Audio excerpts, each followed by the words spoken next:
Hello বন্ধুরা, আমি আপনাদেরকে জানাচ্ছি যে লতিরাজ কচুর যে আপডেট খবর আমি জানাচ্ছি লতিরাজ কচুর।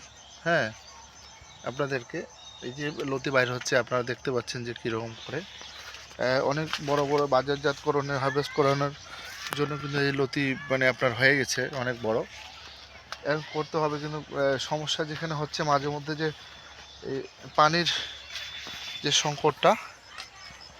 হ্যাঁ, আপনাদের আমি দেখাচ্ছি যে বাগানের কিন্তু গাছের মোটামুটি অবস্থান একবারে খারাপও না, খুব ভালো বলা যাবে না, কারণ এদেরকে পানি খাওয়াইতে পানি পানি যদি আমি না খাওয়াই তাহলে কিন্তু আমাদের হবে না। এই যে পানি খাওয়ার জন্য এরকম হচ্ছে। তা বর্তমান লতি কচুর আপডেট ভালো, আপনারা দেখতে পাচ্ছেন যে এই যে লতিগুলো হয়েছে। হ্যাঁ, অনেকগুলো আমি কাজ করতেছি। এই যে বড় বড় হয়েছে, এগুলো মানে বিক্রয় উপযোগী। এই যে কয়েকদিন ছিলাম না, তাতে দেখতেছি যে প্রচুর, অবশ্যই এই কচুর কিন্তু মুড়া আসা শুরু করে দিচ্ছে। আপনারা দেখতে পাচ্ছেন যে কচুর মুড়া আসা শুরু করে দিচ্ছে। এবং এই যে লতি হচ্ছে, এখানে একটা দুইটা, এখানে আছে তিনটা, যেমন গাছ তেমন আর কি লতি। এই যে দেখেন বড়, এখানে কিন্তু বড় আকারে গাছ লতি হচ্ছে। এই যে হচ্ছে গাছ কিন্তু বর্তমানে আপনারা দেখতে পাচ্ছেন যে গাছ আমার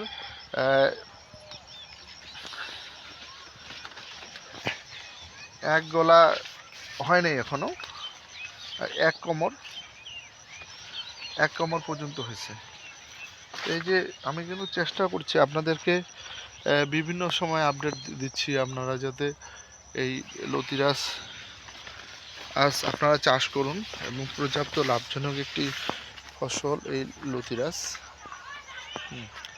আমার ক্ষেত্রে আমি কিন্তু সম্পূর্ণ আপনাদেরকে দেখাচ্ছি।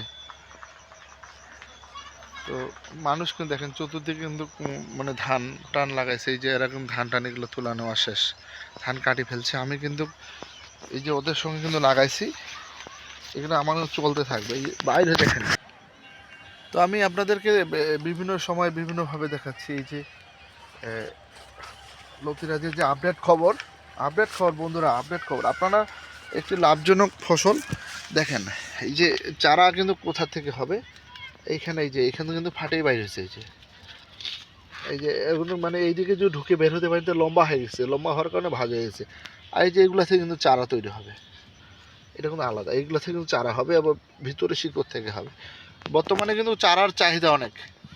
হ্যাঁ, চারার চাহিদা আছে, কিন্তু ওই তুলনায় আমি কিন্তু দিতে পারছি না চারা।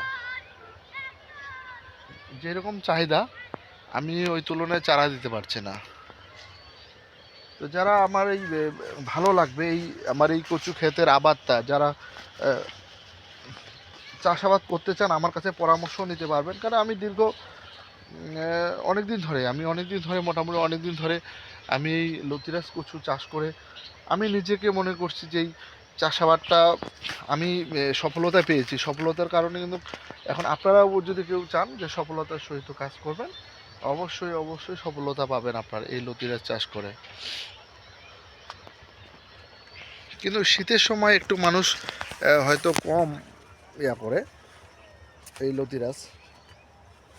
এখনই কিন্তু লাগাই, এই অগ্রহায়ণ মাস চলে গেছে, এই অখন পৌষ মাসে লাগাবে। আমার একটু শীতও লেগে গেছে অবশ্য।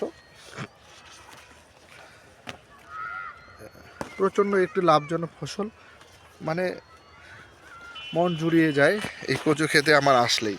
আমি যেখানে যাই না কেন চেষ্টা করি যে কোনো এক সময় আমার এই কচু খেতে আসার জন্য। এখন একটু শীতের মৌসুমে এই দেখতে পাচ্ছেন যে কত বড় একটি লতির গাছটির সমান।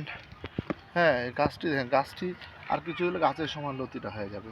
এটা হারভেস্ট মানে বিক্রির উপযোগী হয়েছে আমাদের এই ফসলটা। তো আমি এই প্রতিবেদনটা আমি আপনাদের এখানেই দেখে করছি যে এত সুন্দর লতি। এই যে দেখেন কত বড় লতি।